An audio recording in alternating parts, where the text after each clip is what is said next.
Hello, this is Untangled by Olivia. I'm going to show you how to begin the beaded crochet necklace. Before I start crocheting with beads, I actually make a little nub that fits right into the end caps. This holds on to glue a lot better, plus you don't waste any beads.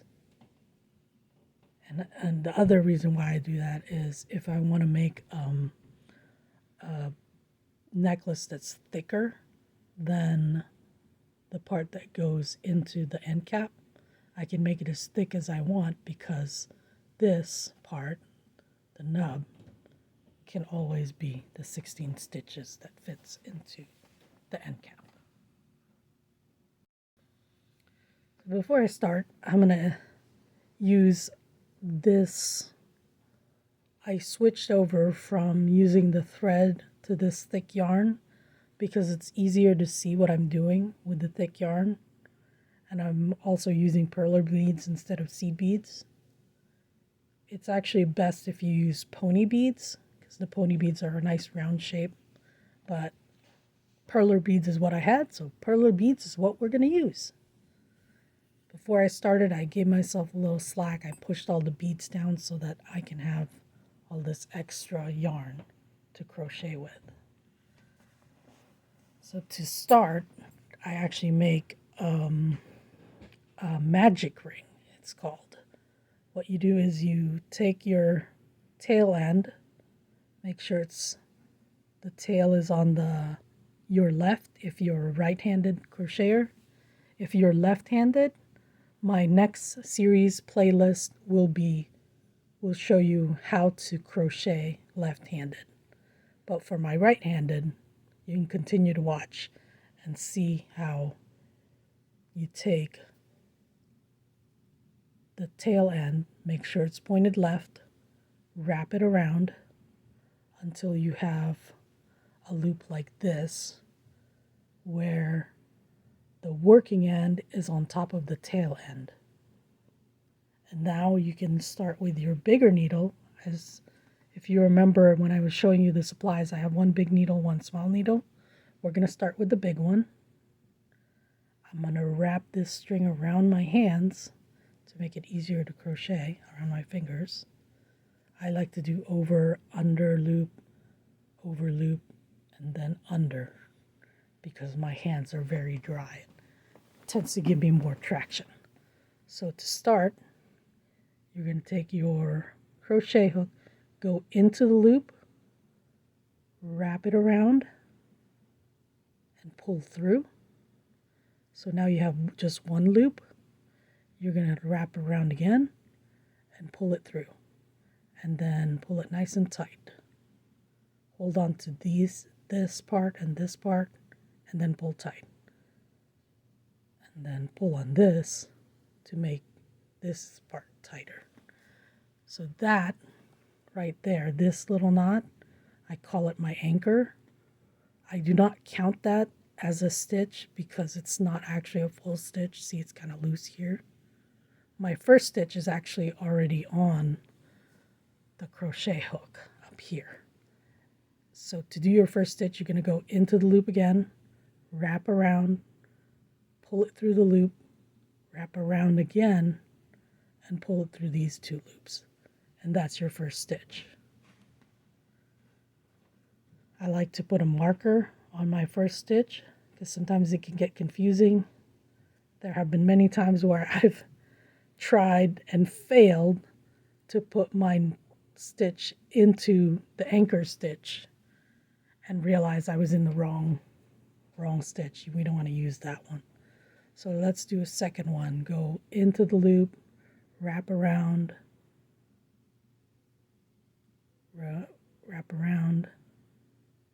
and that's 2 stitches. We're going to make 6. So go through the loop, wrap around again, pull 2, that's 3. Go into the loop, wrap around again, and pull through, that's 4. We're going to go into the loop, wrap around again, that's 5. Go through the loop, wrap around again. That's 6. And we've got the 6 stitches. Why 6 stitches? Because we're using rainbow beads and there are 6 colors in the rainbow. So it's easier to line up. This is why I use the bigger beads and colorful beads, because it's easier to figure out where the beads are supposed to go. So the next part is the magical part. We're going to take this tail end and we're going to pull on it until we've got a nice ring. One ring to rule them all. This is the magic ring. It's magical because it takes a straight cluster of stitches and turns it into a nice ring. So I'm going to do remove. You can remove the marker, or you can keep the marker where it is. Wait, actually, sorry. Before we make the next stitch, we are going to switch to the smaller needle, because we only use the big one for the beginning, because these first stitches tend to get really tight. That's why I like to have a bigger one. So now we have the smaller needle. We're going to just put it right where the marker is. Oh, no, I'm not completely in the marker. The yarn frayed. So right where the marker is, now that I have my needle in there, I can pull the marker out. We're going to do the same thing again, wrap around, pull it through one, wrap around, pull it through these 2. That's the first stitch of your second round, and I'm going to mark it. And we're going to go around again 6 times, 6 stitches. 2, 3,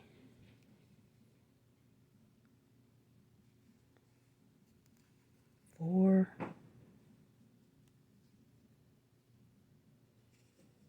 5, and 6. Perfect. We have exactly 6 stitches again. So if you were making this part with the thread, you would probably want to do maybe 4 or 5 rounds, somewhere around there, depending on how tall your end caps are. My next video, I will show you how to crochet with beads. There's 2 ways to do it. One way gives you a nice softer, squishy kind of necklace.